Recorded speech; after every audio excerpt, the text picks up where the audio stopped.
Adoção no Brasil, as expectativas e a espera de quem sonha em formar uma família. Adotar é um ato de amor, mas não é um ato de amor só pela criança que você vai adotar. Eu penso que é um ato de amor por você também. Brumadinho, Museu Nacional e os incêndios na Amazônia. As tragédias da história recente do Brasil, na poesia de Carlos Nejar. É o retrato do Brasil contemporâneo, que nós não podemos esquecer. O Notícias em Foco está no ar.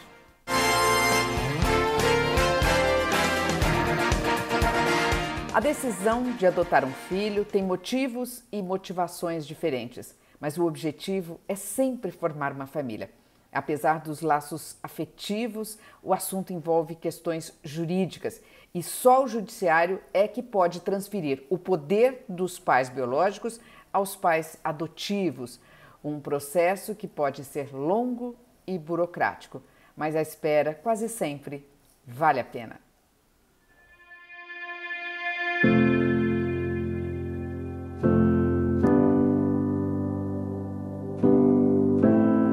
Tomar por filho, escolher e seguir.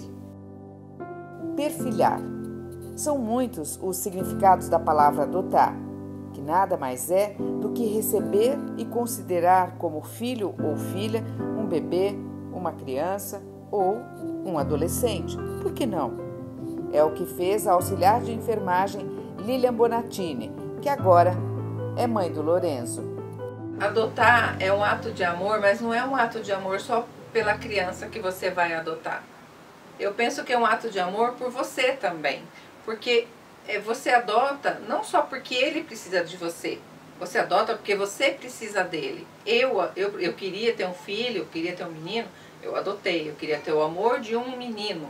Eu tinha de 2 meninas e para mim faltava, a nossa família não estava completa. Completar ou ter uma família. A adoção tem muitas razões de ser. Infertilidade, mulheres que querem evitar uma gravidez de risco ou ainda casais do mesmo sexo que não podem gerar um filho biológico também estão no perfil de quem recorre à atitude de adotar um filho.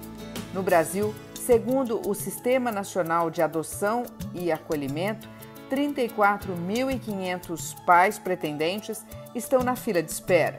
Geralmente são casais, né, heterossexuais que não podem ter filhos e temos também pessoas solteiras.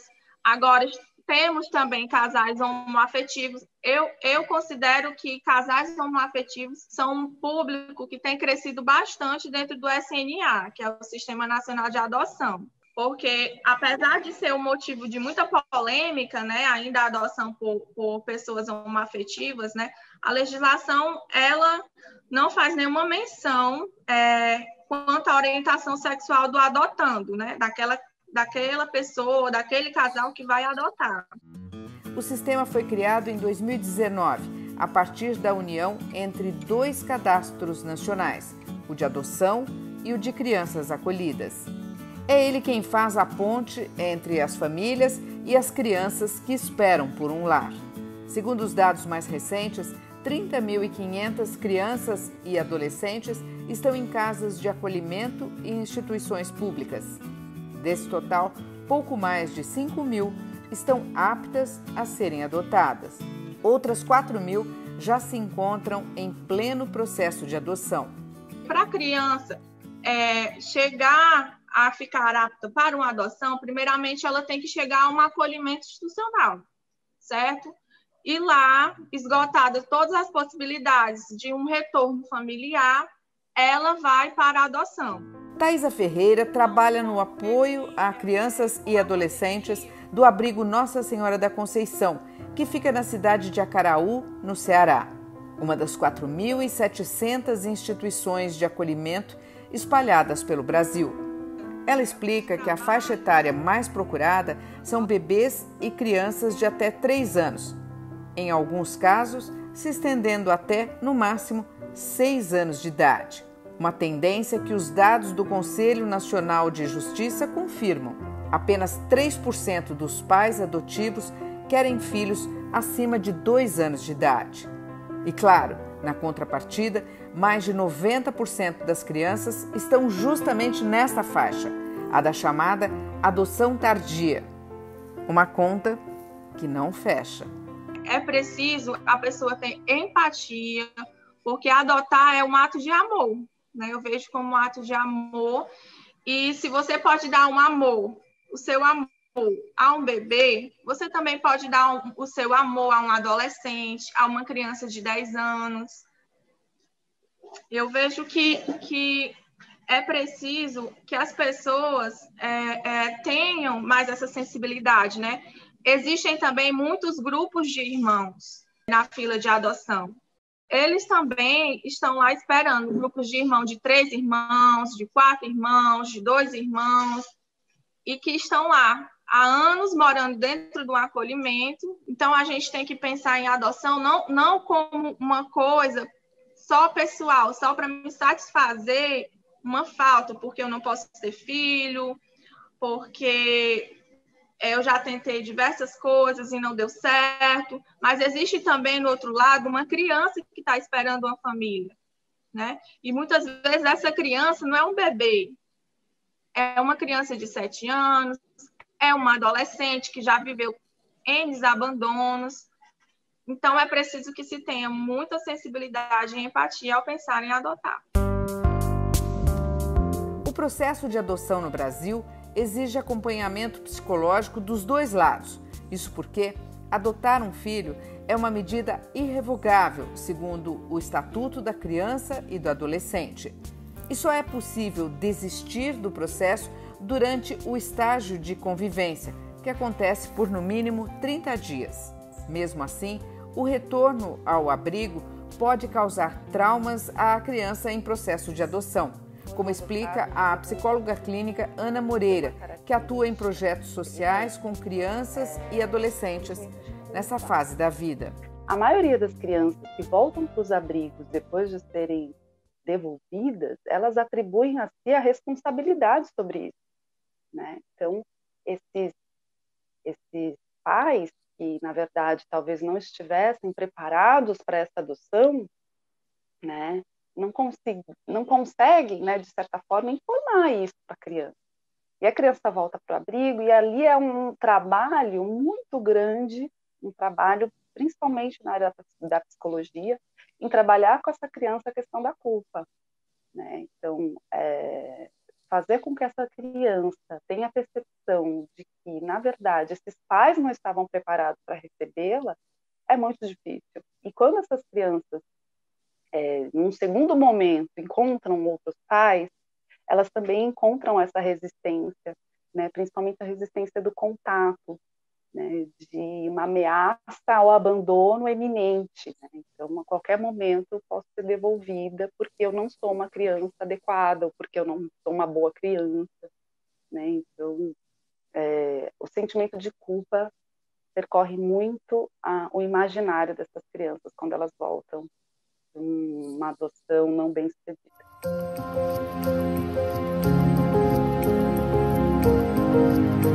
Construir uma cultura de adoção é um dos grandes desafios para tentar diminuir o número de crianças e adolescentes que estão em abrigos.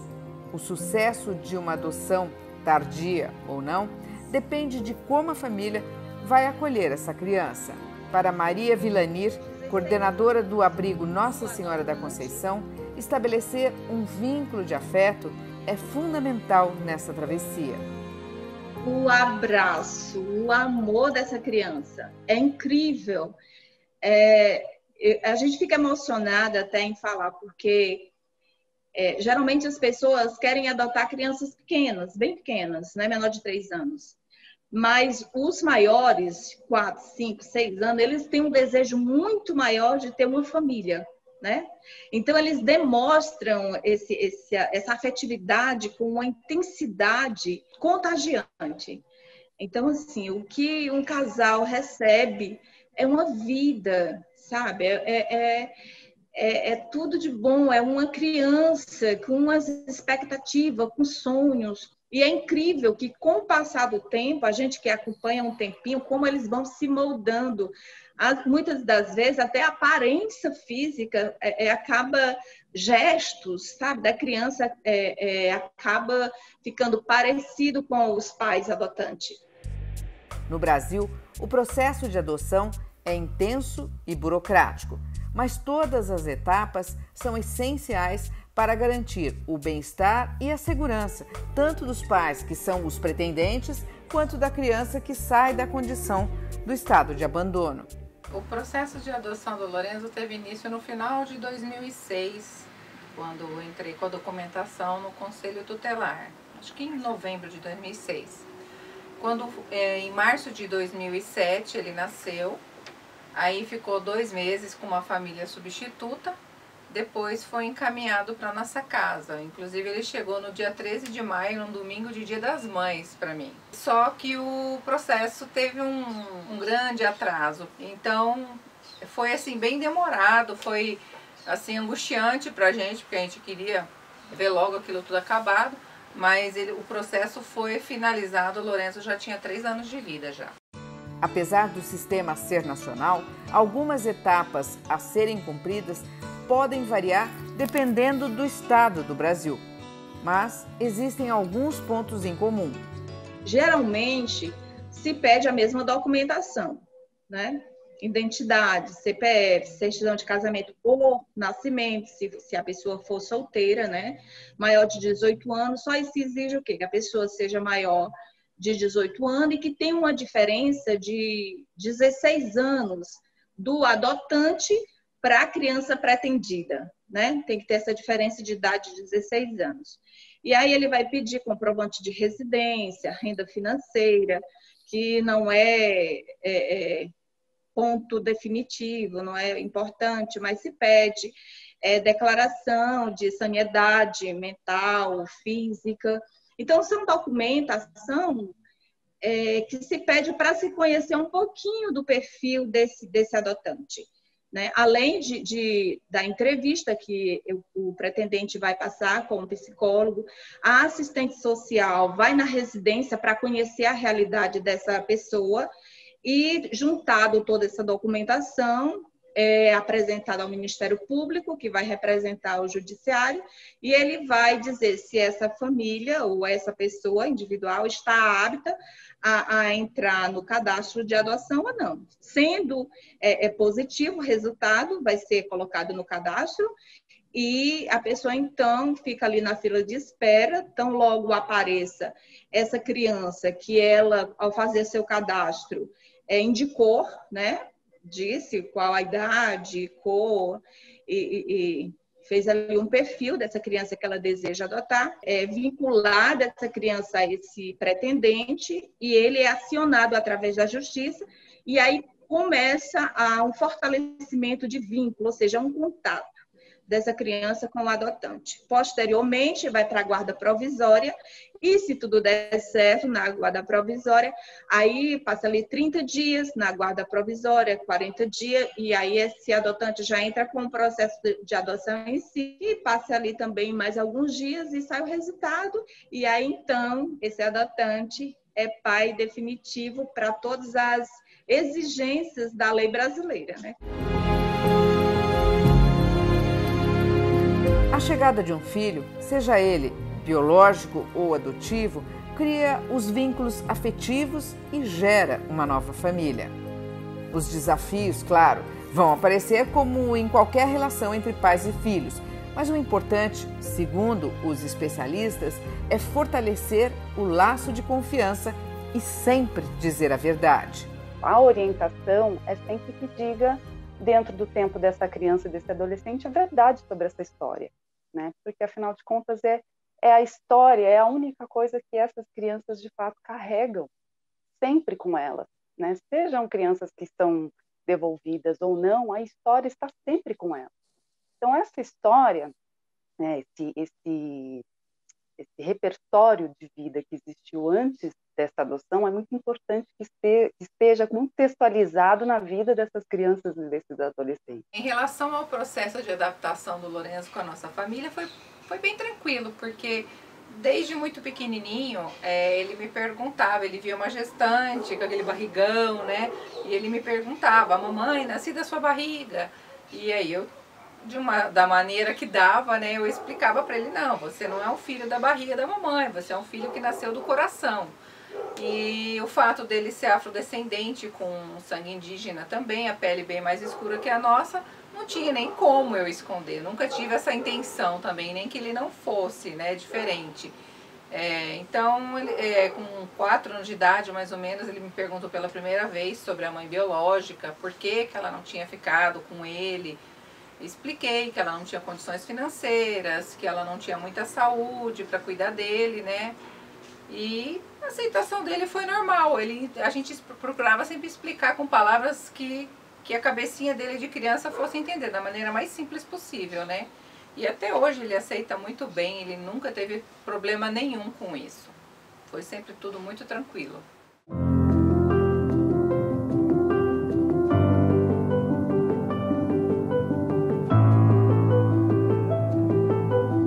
Mas quem foi que disse que adotar também não é gerar um filho? Sim, tem o tempo. Uma jornada marcada por expectativas, planos e os sonhos. Uma gestação cercada de amor, mas com uma diferença. A espera para ter um filho nos braços pode durar bem mais do que 9 meses. Às vezes eu ouvi as pessoas falarem para mim, nossa, você fez um ato de amor por ele, né? Tão bonito. Eu falava, não, eu não fiz só por ele, eu fiz por mim. Então o amor que eu dou para ele, eu tenho retribuição. Isso fez bem para mim e ele veio completar a nossa família que estava incompleta. Que é o melhor. Ser mãe, ser pai, sabe? Ter alguém para você compartilhar as suas alegrias, os seus momentos. Né? Para o adulto é isso, para a criança é ter uma mãe, sabe? Ter alguém para dizer meu pai, minha mãe. Eles dizem isso assim com um prazer, com uma, sabe? Tia, a minha mãe está chegando, né? A minha casa, ter a minha casa. Isso é muito importante para eles.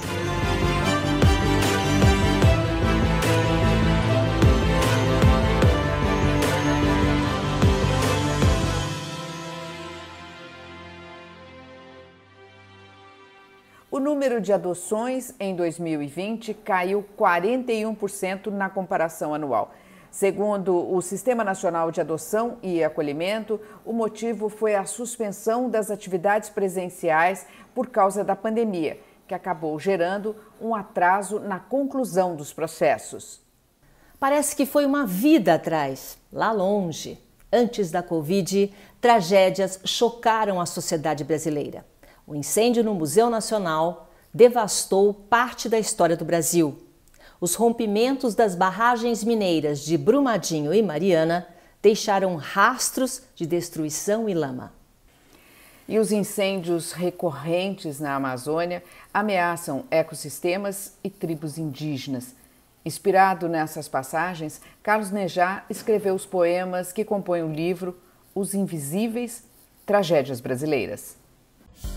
Não se elege o desastre que se mostra como os dentes ou teclado do piano à espera das mãos. Aos 82 anos, Carlos Nejá é um dos poetas mais longevos do Brasil. Imortal da Academia Brasileira de Letras, ele escreve desde os anos 1960 e continua ativo. Em Os Invisíveis, ele disseca de forma poética tragédias brasileiras. É um registro contemporâneo, é o retrato do Brasil contemporâneo, que nós não podemos esquecer. Na obra, o poeta quer lembrar os mortos e resgatar a memória. É verdade, eles não têm voz, eles não têm rosto. Cabe ao poeta dar um rosto de memória. Um rosto que não se apaga mais, porque está na palavra. E a gente assiste hoje um espetáculo de que nós não podemos calar, porque senão nós ficamos cúmplices. A pior cumplicidade é a cumplicidade na história. Os governos passam, o povo fica. O povo é mais importante do que os governos. Invisíveis começa com um relato sobre a cidade mineira de Mariana. No trecho, batizado de Em Monumento ao Rio Doce, ele evoca a água, um dos 4 elementos que vão pautar os poemas. A respeito do Rio Doce, o livro tem a esperança de que tudo se restaure. Porque o Rio Doce é o Brasil, o povo cordial, o Brasil cordial, o Brasil doce, que se torna amargo. Brumadinho também há um canto de possibilidade de sobrevivência, porque a vida é maior do que a morte. O trecho sobre Brumadinho, a tocata de barro em Dor Maior, tem foco na lama. O barro que está invadindo tudo, invade as instituições, invade os políticos, não é? Invade a república. E como estão todos engessados no barro, não consegue ver que estão dentro do barro. E o mais trágico de tudo, não é apenas a visão dos mortos de Brumadinho, é a visão dos desaparecidos, que não tiveram nem a honra do caixão, nem a honra do féretro, nem a honra que é mínima, porque o túmulo deles ficou o barro. Então, isso não é recuperável. A indústria pode dizer e pode indenizar, mas as vidas não são indenizáveis. Nós não aprendemos com as tragédias. Elas se repetem como se fossem coisas comuns. E o povo vai engolindo tudo isso, ainda que nós saibamos que é uma consciência que não engole, que a memória não engole.